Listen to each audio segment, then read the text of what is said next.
Sustentáculos, por José Eli da Veiga.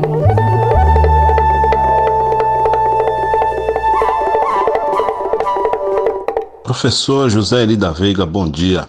Podemos falar sobre os principais efeitos colaterais dessa pandemia? Bom dia, Quinto, bom dia a todos.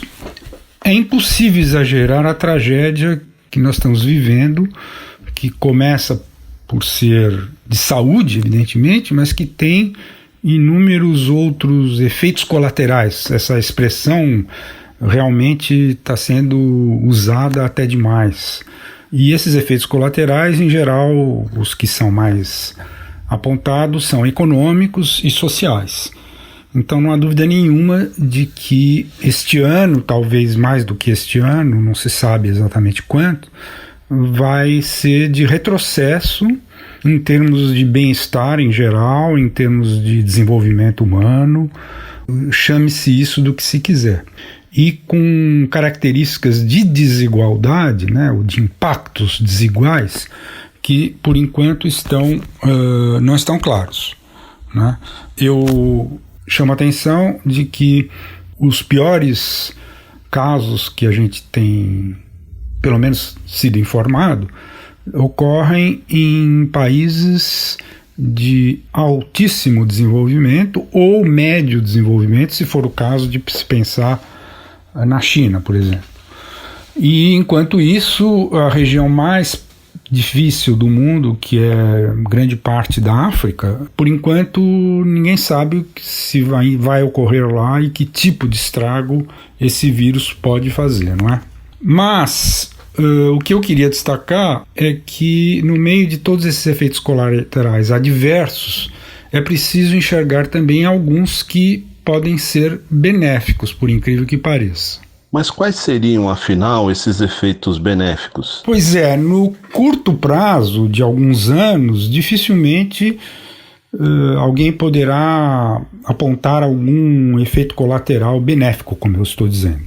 Mas é preciso pensar mais no longo prazo, quando essa crise, essa pandemia tiver sido superada, provavelmente com o aparecimento de alguma vacina, e que, vamos dizer, que a gente possa ter uma perspectiva mais longa, pensar o que vai acontecer até 2030.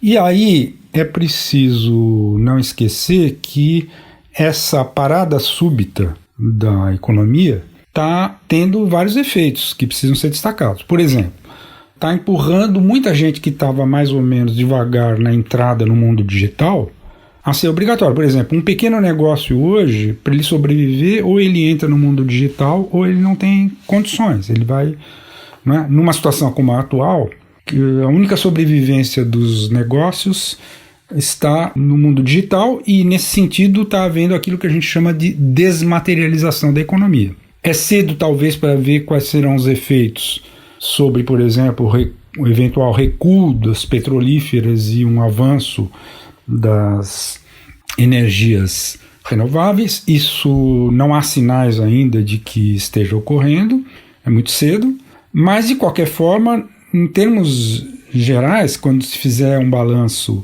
por exemplo, em 2030, vai ser possível perceber que nessa conjuntura de 2020 e 2021 ocorreu algo péssimo para os indicadores sociais, principalmente, mas por exemplo, com uma redução brutal das emissões de gases de efeito estufa. Enfim, assunto que não cabe em poucos minutos, mas que certamente renderá outras colunas. Um grande abraço. Mais informações sobre sustentabilidade estão disponíveis no site sustentáculos.pro.br e na página pessoal do colunista zeeli.pro.br. Eu, Antônio Carlos Quinto, conversei com o professor José Eli da Veiga para a Rádio USP. Sustentáculos, por José Eli da Veiga.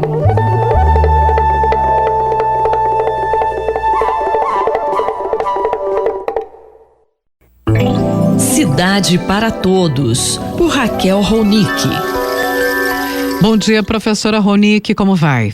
Bom dia, Roxane. Bom dia, ouvintes da Rádio USP. Vamos ao tema de hoje. A moradia é essencial para viabilizar, professor, o isolamento social neste momento de proteção contra a pandemia de coronavírus ou a doença seríssima, falávamos há pouco disso aqui, essa síndrome respiratória Covid-19. Professor, o que as cidades do mundo estão fazendo com relação a essa questão da moradia?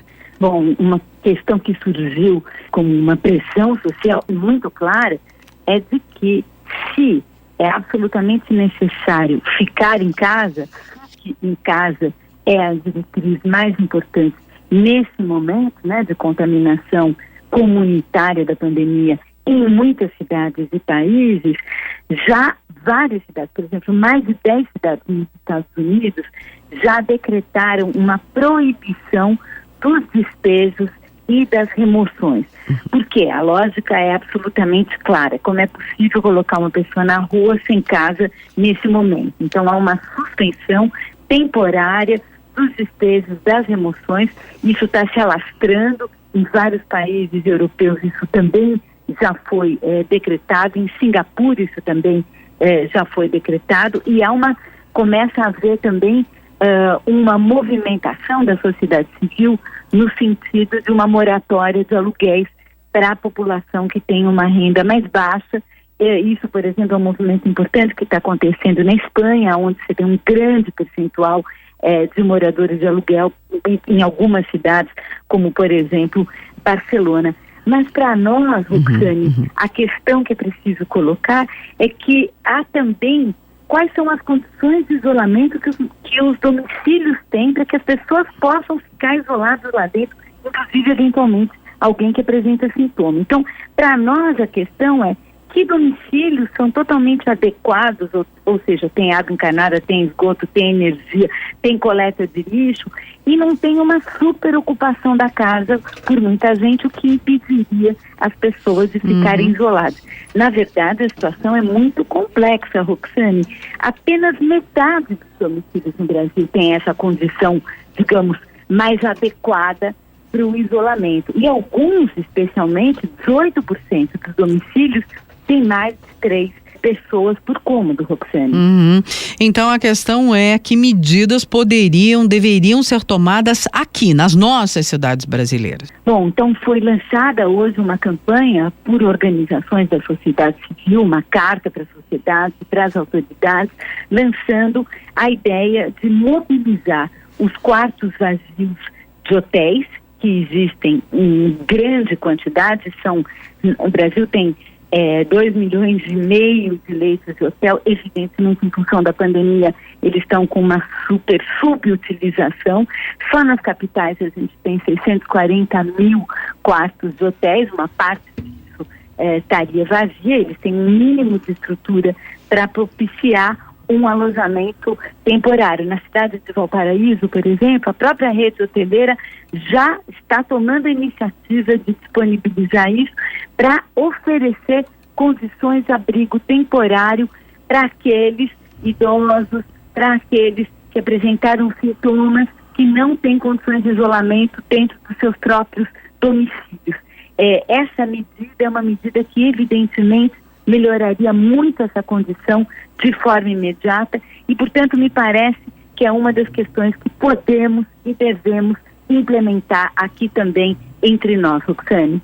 Eu, Roxane Ré, conversei com a professora Raquel Ronick, da Faculdade de Arquitetura e Urbanismo. Cidade para Todos, por Raquel Ronick.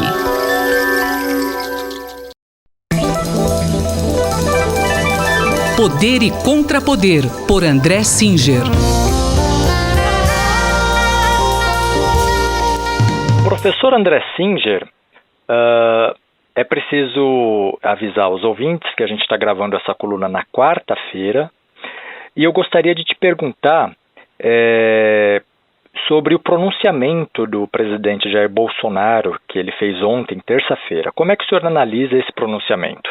Olha, o pronunciamento do presidente Bolsonaro parece dar um passo adiante na direção do declínio que vai sofrendo a sua liderança, a sua gestão perante a presidência da República, porque Nesse pronunciamento de terça-feira, o presidente criticou o fechamento das escolas, atacou os governadores, atacou a imprensa e histeria e fez um chamamento de normalidade nas atividades da população. Bom, a gente poderia dizer que isso não é que esteja em desacordo com esta ou aquela corrente de opinião aqui no Brasil, mas está em desacordo com o mundo, né? O mundo inteiro chegou à conclusão, a partir das opiniões especializadas dos epidemiologistas, que não havia outra saída para combater a epidemia de coronavírus a não ser o isolamento social. Estamos vendo o que aconteceu na Itália, que deixou o tempo passar, e houve uma explosão de casos graves de coronavírus nos hospitais italianos, sem que o sistema de saúde da Itália, que é muito melhor do que o brasileiro, pudesse dar conta, né, da quantidade de pessoas que chegavam aos hospitais precisando de tratamento urgente. Agora a mesma coisa começa a poder acontecer na Espanha, que, tendo visto o que aconteceu na Itália, já tomou as precauções, e portanto o mundo inteiro, tanto o país da Europa como a Índia, que é um país periférico, está tomando essas medidas que parecem ser as únicas medidas possíveis, que são medidas de isolamento social. Então, a opinião do presidente, que na verdade não é uma opinião, né? Ele foi eleito para conduzir o país, sobretudo numa situação exatamente como essa, vai na direção contrária a tudo que é a garantia mínima de vida, de saúde da população. Nós já tínhamos comentado na semana passada que no dia anterior aqui nós gravamos, tinham começado os panelaços contra o presidente. Eu havia mencionado que eu achava que um elemento importante da conjuntura tinha se alterado, que era a posição de setores de classe média, e agora nós estamos vendo que, de alguma forma, o pronunciamento do presidente agravou a situação dele mesmo. Professor, e como é que a gente pode avaliar a articulação que surgiu agora entre os governadores dos estados? É uma articulação importante porque, na verdade, até como diz o próprio título da coluna, né, poder e contrapoder, vão surgindo contrapoderes, né? Nós já tínhamos analisado ao longo dos meses passados o confronto do presidente Bolsonaro com o Supremo Tribunal Federal, com o Congresso Nacional. Agora temos mais um fator de contrapoder, que são os governadores que simplesmente não podem aceitar essa orientação do presidente, porque sabem que colocam a população em risco. Num outro momento, talvez a semana que vem, a gente possa comentar o grave problema que também aponta no horizonte, que é o da recessão, né, da queda na atividade econômica, que vai causar muito dano à população trabalhadora, à população pobre.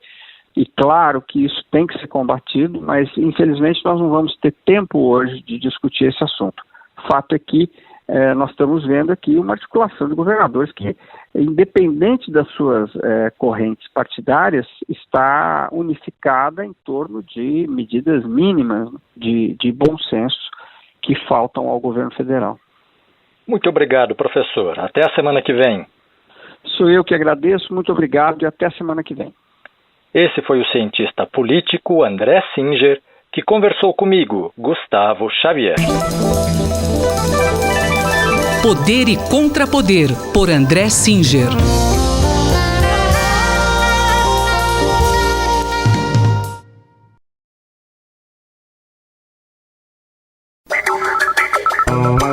Espaço em Obra, por Guilherme Wisnik.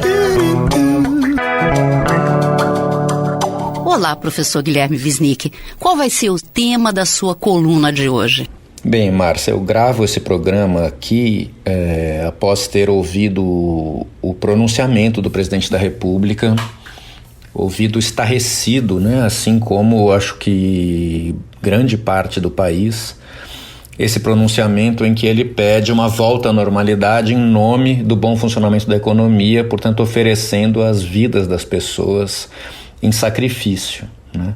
Um pronunciamento no qual ele contraria todas as determinações de segurança e de saúde do próprio Ministério da Saúde, do seu governo, e as que têm sido adotadas em todos os países do mundo, mesmo os mais conservadores, os mais populistas e absurdos, né? Os mais voltados às pós-verdades e fake news. Mesmo assim, ele consegue ser o único e o pior. Com isso, ele revela uma posição absolutamente psicopata e assassina desse líder que comanda o nosso país, né? Que é um miliciano posto no centro do Estado e que tem como missão e como função destruir o Estado e as instituições, provocando caos. E ele opera no caos de maneira vertiginosa até o fim, não é? Quando todos pensavam que ele recuaria e pediria desculpas e tentaria fazer uma política de apaziguamento, não, ele vai e chega a esse absurdo. Então, diante disso, eu queria responder com a letra de uma canção do Legião Urbana, do Renato Russo, uma canção chamada Perfeição, cujas palavras, evidentemente, vêm desde um ângulo irônico, agora aqui. O fato é que o Brasil vai pagar muito caro, está pagando e vai pagar, pelo jeito, caríssimo, por ter eleito esse presidente e ter posto no poder esse grupo de pessoas terríveis. A letra da canção Perfeição diz o seguinte: vamos celebrar a estupidez humana, a estupidez de todas as nações, o meu país e sua corja de assassinos, covardes, estupradores e ladrões. Vamos celebrar a estupidez do povo, nossa polícia e televisão. Vamos celebrar nosso governo e nosso Estado, que não é nação. Celebrar a juventude sem escola, as crianças mortas. Celebrar nossa desunião. Vamos celebrar Eros e Thanatos, Perséfone e Hades. Vamos celebrar nossa tristeza. Vamos celebrar nossa vaidade. Vamos comemorar como idiotas a cada fevereiro e feriado todos os mortos nas estradas, os mortos por falta de hospitais. Vamos celebrar nossa justiça, a ganância e a difamação. Vamos celebrar os preconceitos, o voto dos analfabetos, comemorar a água podre e todos os impostos, queimadas, mentiras e sequestros, nosso castelo de cartas marcadas, o trabalho escravo, nosso pequeno universo, toda a hipocrisia e toda a afetação, todo o roubo e toda a indiferença. Vamos celebrar epidemias, é a festa da torcida campeã. Vamos celebrar a fome, não ter a quem ouvir, não se ter a quem amar. Vamos celebrar o que é maldade, vamos machucar um coração, vamos celebrar nossa bandeira, nosso passado de absurdos gloriosos, tudo que é gratuito e feio, tudo que é normal. Vamos cantar juntos o hino nacional, a lágrima é verdadeira. Vamos celebrar nossa saudade e comemorar nossa solidão. Vamos festejar a inveja, a intolerância e a incompreensão. Vamos festejar a violência, esquecer a nossa gente que trabalhou honestamente a vida inteira e agora não tem mais direito a nada. Vamos celebrar a aberração de toda a nossa falta de bom senso, nosso descaso por educação. Vamos celebrar o horror de tudo isso com festa, velório e caixão. Está tudo morto e enterrado agora, já que também podemos celebrar a estupidez de quem cantou essa canção. Venha, meu coração está com pressa. Quando a esperança está dispersa, só a verdade me liberta. Chega de maldade e ilusão. Venha, o amor tem sempre a porta aberta. E vem chegando a primavera. Nosso futuro recomeça. Venha, que o que vem é a perfeição. Este foi o professor Guilherme Wisnik que conversou comigo, Márcia Vanza. Espaço em Obra, por Guilherme Wisnik.